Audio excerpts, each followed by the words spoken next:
whole bagel. Coco, call some girls over. You can't just eat a whole bagel, you fat lord. Yeah. He better call some girls over. Oh my God. Somebody can eat your bagel with him. Yeah, Chico, get it. Oh yeah, big man. Fell off. Didn't even stay on to the end. Hey, handsome. Hey, handsome. Well, hello. Chico's talking to the boy. He's funny.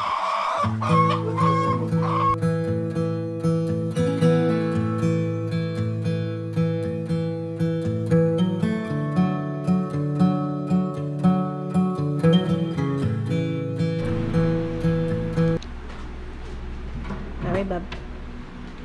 Let's go.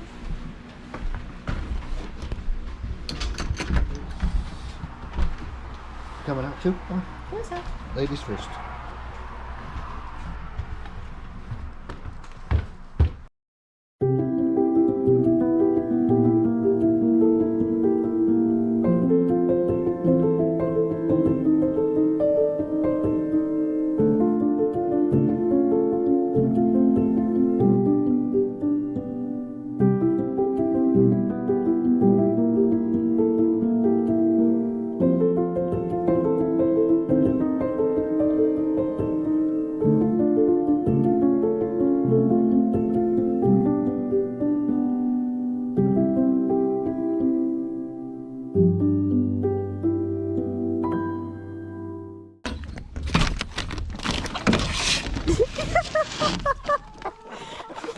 There's just so many. Come on, ladies. Get moving. Stinky in here. Thank you.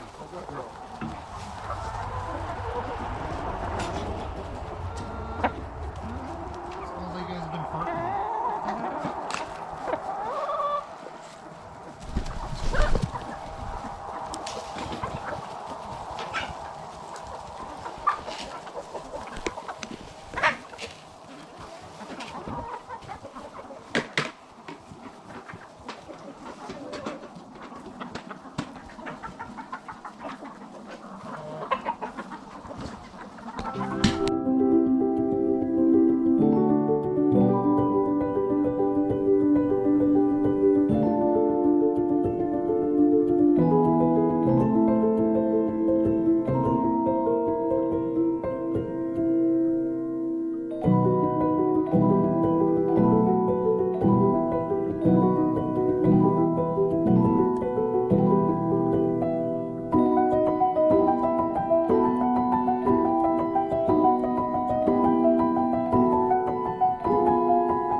They fucking go so hard when they first find the feed.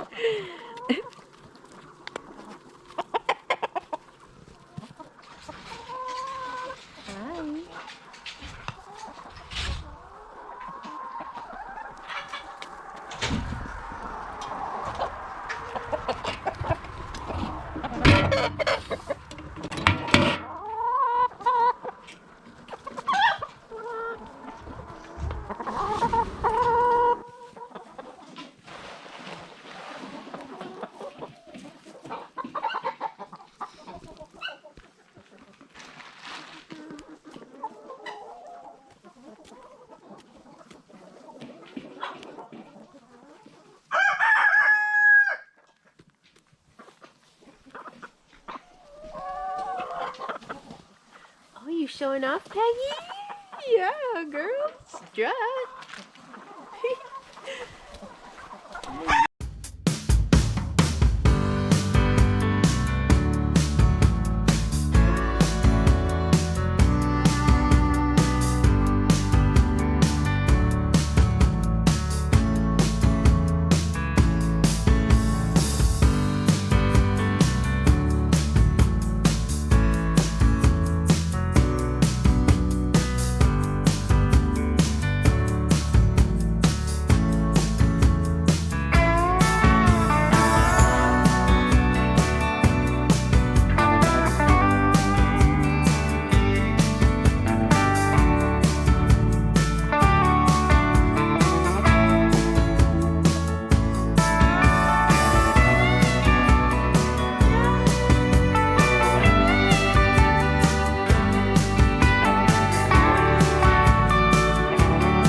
We love this high tunnel.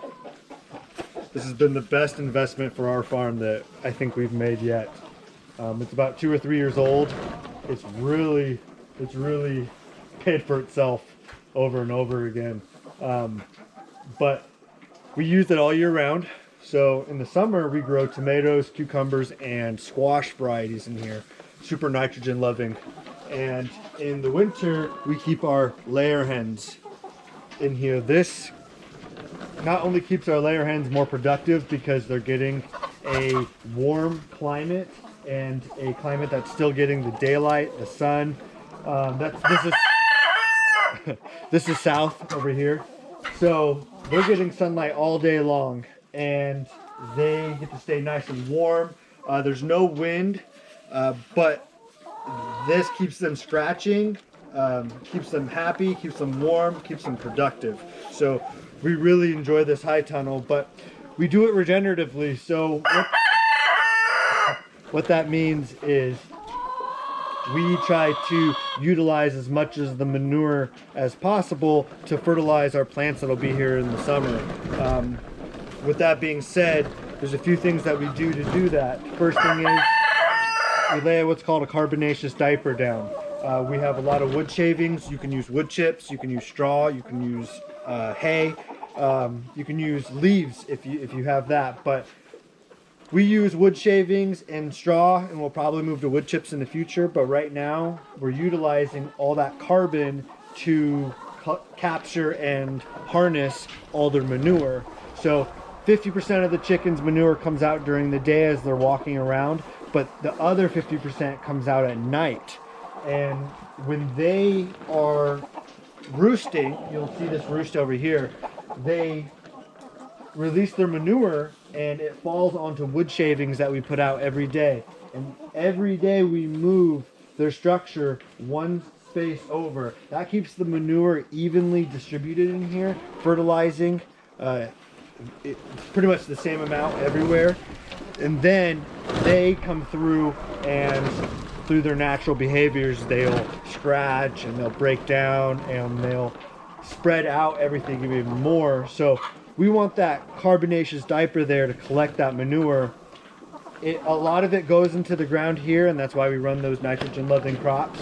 But we also will, in the springtime, we'll pull this all back, we'll rake it out, and we'll put it into a pile outside to compost for the summer. And then what we do is we come in here and we inoculate it with a microbial life in the form of compost tea, and then I'll even add some mycorrhizae, and we'll spread that out, and then we'll put a tarp and like a black silage tarp, and that'll darken everything while it's wet, and that should break down the manure for about 30 days, and then we plant directly in here. It's worked for us so far. We're still learning because this is only our 3rd summer going in, but in general, the system's really easy for that home grower. I mean, like I said, we have almost 90 chickens here, and I think we could have more in here because look, there's so much room. So if you're considering getting into poultry keeping, even a smaller greenhouse would be really nice and easy. We do want to keep everything cleanly and smelling good. So on wicked warm days where maybe it's 50-60 degrees in here, we open up the sides, and there's a fan up here too, and we try to keep the air flowing because the roll-up sides don't roll up right now. But in general, it's so cold normally that the manure is kind of frozen, so it does kind of when it gets warm, it all breaks down, and then we smell it, and that's when you just get fresh air in here. But in general, it doesn't smell. It does really good. This diaper really keeps things pleasant, and it keeps the chickens, you know, entertained because they're scratching through so much material. By the end of the season, we should have 4, 5, 6 inches of material built up across this. So, yeah, it's really the way to go when it comes to having anywhere near the quantity of birds we have. We do have 3 feeders, a 4th feeder, and we have 1 waterer in here. The waterer we have is a 5-gallon water, and we keep it on a heating pad. There is electricity out here. We ran an extension cord underground, but the water keeps it, you know, warm enough so it doesn't freeze, because we see temps in the negatives here, you know, quite often. It's usually negative between January and February. We see between -5 and -25. The wind chills the other night were -30. So yeah, it gets down, but this high tunnel keeps the wind off of them, so they're happy. You'll see some of them with the tall combs might get a little frostbite, but we like the rose combs better for that. But it is, you just gotta deal with it. Eventually that part of their comb falls off, and they won't have that issue anymore. But yeah, high tunnels, guys. They're worth their weight in gold, I tell you.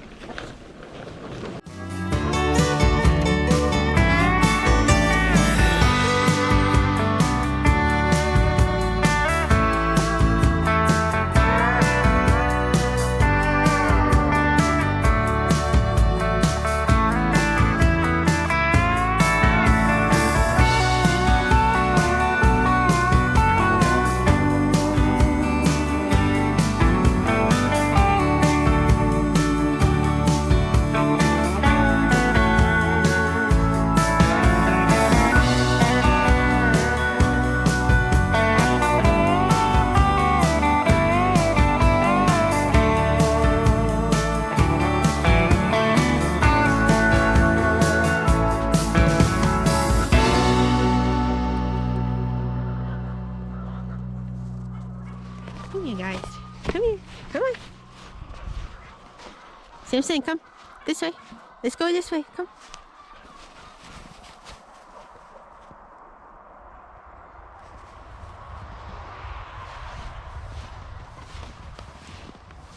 Wait. No, wait. Wait. Can you come here?